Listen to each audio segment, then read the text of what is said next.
Pues hem presentat, en principi, el més important era que volíem presentar quines seran les dues produccions pròpies del Teatre Escalante per a la temporada que ve, que són dues produccions, una d'elles de dansa amb la companyia Otra Danza i l'altra amb la companyia El Pont Flotant. I en principi consideràvem que era interessant aprofitar un poc el marc de la mostra de teatre per a que dues companyies que faran dues de les produccions importants que s'estrenaran l'any que ve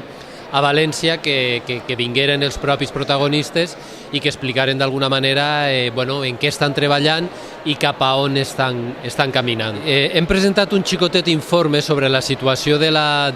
dona dins del sector de les arts escèniques,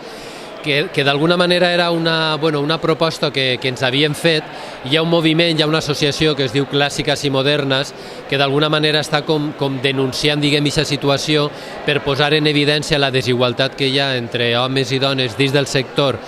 de les arts escèniques. I el que hem fet nosaltres és aportar una estadística, fer una anàlisi de la temporada 2016-2017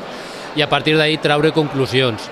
Les conclusions i els resultats, lògicament, han sigut, com era d'esperar, que la presència de les dones és prou menor que la dels homes, i en tot cas sí que hem manifestat un poc la nostra intenció de la Diputació de València per tal d'adherir-nos a la xarxa de teatres que d'alguna manera adquireixen el compromís de caminar cap a aquesta paritat i d'intentar aconseguir-la en el menor temps possible.